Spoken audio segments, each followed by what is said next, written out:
the speech. We all felt we were making progress.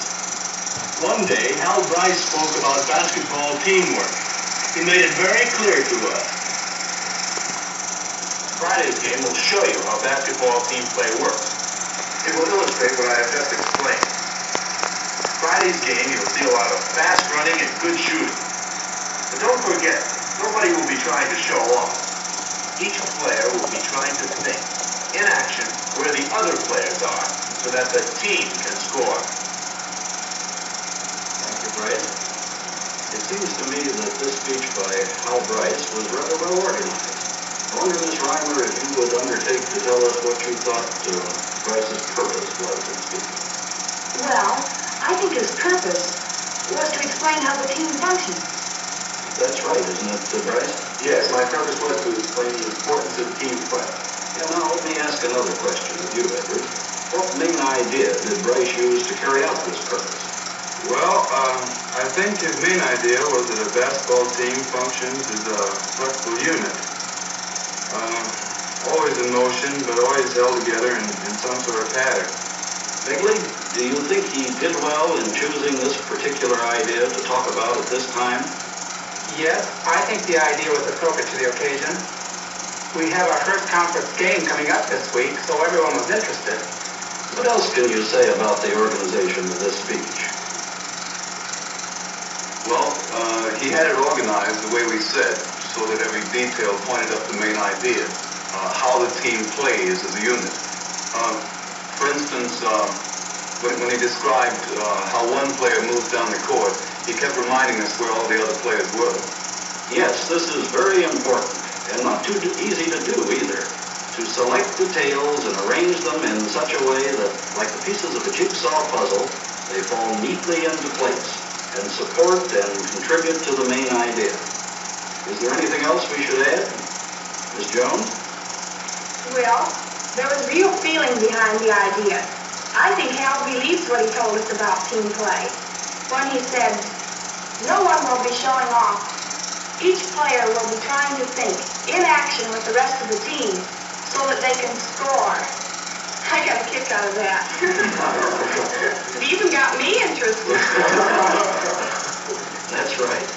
But don't forget that believing in an idea and feeling it deeply are not enough in themselves to do the job. First, the speaker has a definite purpose. He must know why he is speaking. And then he must present ideas to his audience that are worth the audience's while. And these thoughts must be organized around a central theme or main idea. And they must be stated clearly. And finally, his feelings must intensify this idea that he wants to communicate. Well, I guess our time's up, and that's all for today. Thank you all very much. Later on, we talked about how the idea is carried to the audience through the signals that travel on waves and the light waves. The idea rides on the speaker's voice and his words, on how these words are articulated and pronounced and used in language. The idea also rides on his appearance, his posture, gestures, movement, and whatever visual materials he uses. Each of these means can strengthen the idea and help to get it across to the audience. But poor techniques can interfere with the progress of the idea along the sound and light waves. We found illustrations of all this right in class.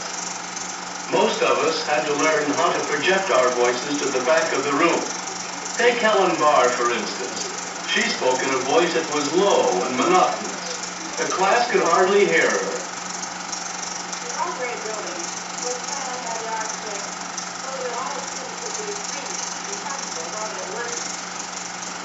Inside the foyer are our teachers and the PowerPoint building.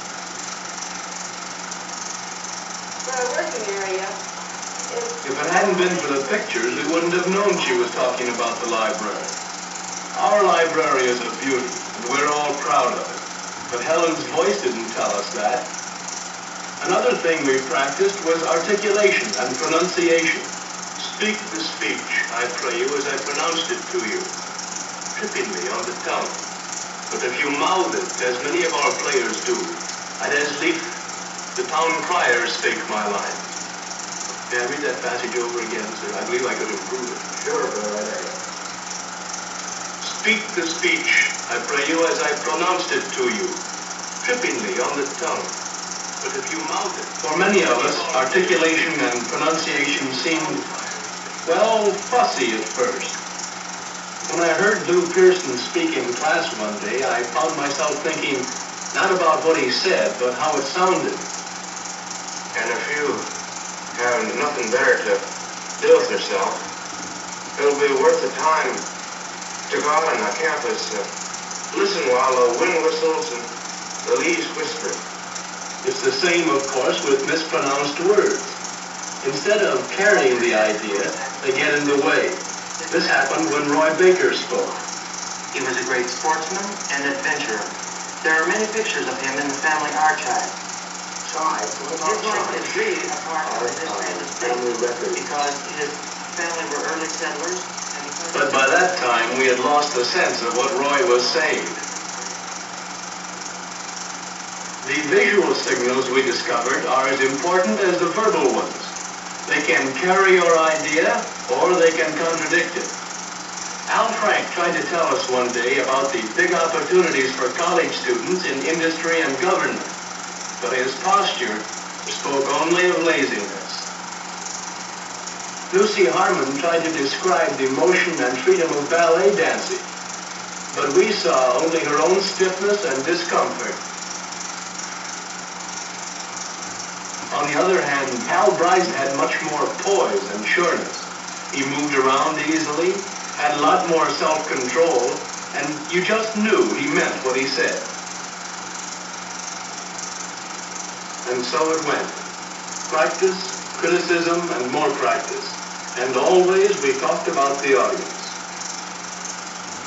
But there must be audience response if communication is to take place. And it's not really the speaker's fault if his audience doesn't listen. I think it is.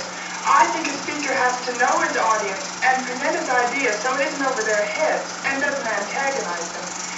Well, for instance, if you're going to talk to elementary school children about chemistry, you have to simplify it so they can understand you. Well, I'll look at it this way. If you try to talk to your fraternity brothers about raising next year's dues, and you do it right after winning a football game, well, they just don't hear you. They feel like celebrating. Sometimes you have to talk about things people don't like. For instance, sometimes a teacher has to remind his students that they should study harder. Yes, but he doesn't have to antagonize them first by telling them they're done with something. Then they won't pay attention. And another thing, it's no good shouting at a small group. They'll resent it if you try to deliver an oration. Well, can't we say then that generally the speaker has to decide how to signal his audience? Yes, the speaker is responsible if the audience doesn't listen. He has to find out what will interest his audience. He must present ideas that are worth listening to. He must control the visual and verbal signals he sends so that the audience can receive them. And he must show feelings to which they can respond. If he does all this, then the members of his audience will create in their own minds ideas that are similar to his, as much like his as possible. And they will respond to the speaker. As we saw in our chart over here the other day, communication by the spoken word is a configuration that involves the speaker and his total personality, the audience in its total character, the occasion, and the speech itself. All this took a while to sink in, naturally. Mr. Barnett had said about it. I soon found out for myself what he meant. It happened at a student-faculty meeting where I was speaking about the importance of having a liberal arts education along with a technical training. My speech was going pretty well. It is a fact that many large industries are setting up special schools to give courses in literature, art, and music, because they believe that knowing these great ideas and great books will help a man to do better work, even if what he is doing is technical. The audience was a good one. I felt that the audience was on my side. They wanted to hear the idea. As I sensed their response, my thoughts became clearer. The words came easily. I liked talking. And then I knew what the professor meant when he said that successful communication always involves a circular response. the audience gives something back to the speaker. And so, in conclusion, I ask you to believe in the values of what we at the university call the humanities, those studies in the growth and progress of human culture which will be all the more important in the scientific and technical world of tomorrow. This was a dividend I hadn't expected, to enjoy speaking. And yet, it isn't so strange. You want to get an idea across to other people, and you have developed the techniques to do it. Then, when you feel your audience responding, you know you are successful. You know there is real communication when you speak.